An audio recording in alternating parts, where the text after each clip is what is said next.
while driving. I'm a state certified driving instructor. I teach teens and adults. So let's go ahead and get into it. Number one, traffic jams. Traffic jams happen across the United States, across the world. You want to plan to leave early if you can, or if you know you're going to be in a traffic jam, try to find a relaxing station to listen to. Try to have something calm that you can do in the car while focusing on safe driving. Next, aggressive drivers. Anytime there is high volumes of traffic, you have people who are running late, and those drivers usually drive more aggressive. One of the number one reasons that I see is people who are late.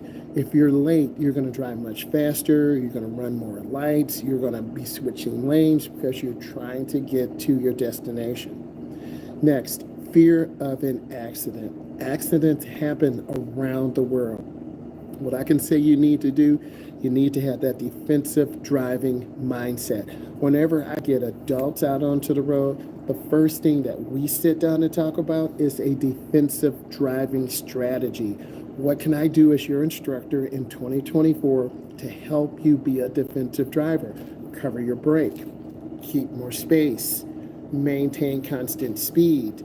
If you're going to be in the left lane, you need to use the left lane for passing only and get back to the middle. Those are some of the things that I see. Bad weather conditions, rain, sleet, snow, fog, storms can make driving a challenge. I live in the Midwest. We've had freezing temperatures. We've had school called off. We've had work days called off because the weather is very extreme. You need to prepare for these conditions. You need to make sure your car has a good battery, you have adequate windshield wipers, your headlights are in good condition, your brakes are in good condition. You always want to prepare for the elements. You want to have a coat or boots in the car just in case your car breaks down. You want to tell yourself, my car could break down, my car could break down. Then you're prepared and you're not stranded. Next, navigating unfamiliar roads. I've been through Chicago. I've been through Wisconsin. I've been through Texas. Unfamiliar territories. People driving at different speeds, different roadways, different exits, different traffic designs. And you really need to be a defensive driver when you're driving in unfamiliar areas. Not knowing the route can cause anxiety. Am I going the right direction? Am I lost? Do I have enough gas to get to the next exit? These are real questions that you will have.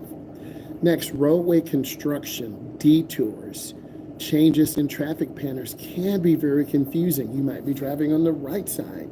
Then you have construction to tour you to the left side of the road. You always have to be aware, particularly at night, and when you have new drivers who are unfamiliar with the roads. Heavy city traffic. Just came back from San Francisco, California, seeing the San Francisco 49ers play the Lions. High volumes of traffic leaving Candlestick Park, going to the airport, waiting for your flight, flying back to Texas, flying back to Chicago, flying back to Detroit, flying back to New Orleans. When you are driving in heavy volumes of traffic, you need to take a step back. First, do I have enough fuel to get there? Am I going in the right direction? Do I have the money for tolls that might pop up? Parking issues. We talked about parking at Candlestick Park in San Francisco, California. Parking was very expensive. Parking was difficult. You need to know how to park to get into these big events. And also Taylor Swift was there too, right? But parking is a challenge. You might have to park a mile away, several blocks away. Is my car going to be secure? Is someone going to take it? You got to rent a car. You got to be over 21 to rent a car. You have to put down a deposit. These are how they get you. So you really got to be aware. Driving at night. Imagine driving back from California. You're upset because your favorite team lost the game. You've got to drive back. You have to be to work in the next 24 hours. You have to drive for 10 hours. You have to drop your friend off in California. There's a lot of stress that you have. Fear of getting lost. I've been there before. I've been lost before. And if you say no, then you haven't really driven. Being lost is a real consideration because sometimes your GPS won't work. Then you have to learn how to read routes. You have to learn how to read signs. You have to know cardinal directions. Mechanical issues. That's the one big one for me. Can my car make it from Texas to Nebraska? Can my car make it from Detroit to Kansas? If your car is not roadworthy, that's definitely going to be stress. That's definitely going to be anxiety because your car's not mechanically reliable. Then you might have a flat tire, you might break a shock, a strut might break, your car might not drive, your power steering pump might not work. So when you're driving around your small little city route that is 15 or 20 miles, your car is usually okay. But once you get on the interstate, you're traveling at 70, 75 miles an hour. Your car's at a higher rate for a longer time, and your tire might start shaking. Your brakes might fail. Your car might overheat. So these are some real considerations. You need to take it to a mechanic. Reckless drivers, people are not following directions. If your favorite team lost in the playoffs yesterday, then you're going to be very upset. You're not going to be patient or tolerant of other drivers. Driving alone, some people fear anxiety without having a companion. That is hard. I've been there before because you want to travel to Chicago. Then you want to go see your nephew in Iowa. So sometimes you have to learn to drive alone. You will be a true road warrior. Next, fear of heights, going through mountains, going through tunnels, going over bridges. I remember going through Iowa to drive a client. We were on an elevated bridge and it freaked me out. I had to pause for a second. We could not cross the bridge. I literally had to get out, calm myself down. Going to see Niagara Falls, huge destination. Aggressive pedestrians. Downtown Detroit, you have aggressive pedestrians. Downtown Chicago, Houston, Texas, Los Angeles, California. You have pedestrians who will walk right out in front of you and they don't care or have consideration for safety. So you have to be a defensive driver. Why? The law is always on their side. What does this mean to you? Practice defensive driving fundamentals, cover your brake, always keep space. Fear of cyclists and motorcycles. We always want to give them room. This goes back to what you learned in driver's education. This is why you need to be subscribing. This is why you need to be listening. Bicyclists and motorcycles should always be traveling with the flow, FLOW, of traffic. They should never be riding against the flow of the traffic. Emergency vehicles. Whenever you hear a siren, you want to pull over to the side. We're in America, we drive on the right, and allow them to circumvent or drive through traffic.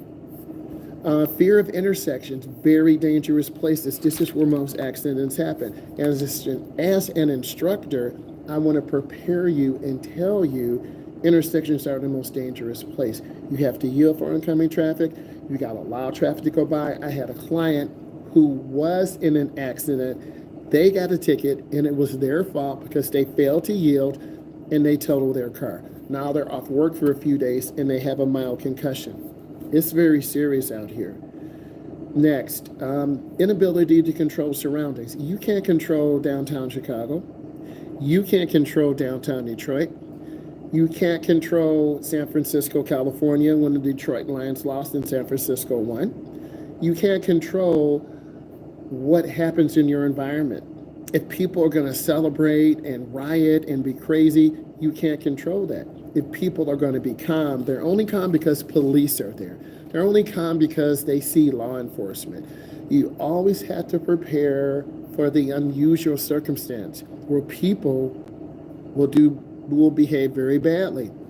Fear of public transportation. I used to have that fear too until I learned that public transportation is just that. It's for the public. We should not fear the public. There are people who look just like you, just like me. They're there because they don't have transportation. All of us at one point in our life need to get on a public bus. You need to drive from where you live to a downtown area. You need to travel from where you live to another area so you can get the full experience. Cell phone distractions. You might be traveling around relying on your GPS, but your phone is really distracting you because you're listening to your phone and you just went on in one way. You're listening to your phone, you just miss your exit. You're listening to your phone, you're going into a roundabout, and it's a one-way. Tailgating. I see a lot of drivers do this. They're aggressively tailgating. You're trying to keep good speed. You're traveling at 70, but they're doing 85 miles an hour. This happened to me going through Chicago. I was traveling at 70. No, they were doing 85 and up. There's nothing I could do. I had to get over to the right. I had to calm down a second. Then I saw someone get pulled over. So it kind of shook me up, and I was running low on gas. Next, road rage incidents. This will have you road rage to no end. And if you road rage or get road rage, it's only going to end in a very bad situation where you're going to be screaming at someone. They're going to be screaming at you, and someone is going to get hurt. Sudden stops, fear of anticipated stops. I had another client going to North Carolina. They were traveling about 70. All of a sudden, there was a huge traffic slowdown. They almost rear-ended a Jeep. You have to be aware of these situations. You can't get caught up going to go see your boyfriend, going to go see your girlfriend, going to go see a client, and then you end up in a multi-car accident. Animal crossings. Animals are all over the country. Deer in a lot of Midwestern states. You have to be that defensive driver. You have to be aware, and you got to take a step back. Slow down, relax, and analyze the situation. Parallel parking anxiety. I've told you, you have to work on your parallel parking. You need to line up, reverse back, cut your wheel all the way to the right. In a lot of these major metropolitan cities, Detroit, Michigan, Chicago, Illinois, Milwaukee, Wisconsin, okay, Wichita, Kansas, Houston, Texas. These are huge cities, and you're in a downtown area. You have to know how to park. If this is helpful, subscribe to the channel. I have a podcast. It's called Driving with Myles, M-Y-L-E-S. Have a safe day. Bye.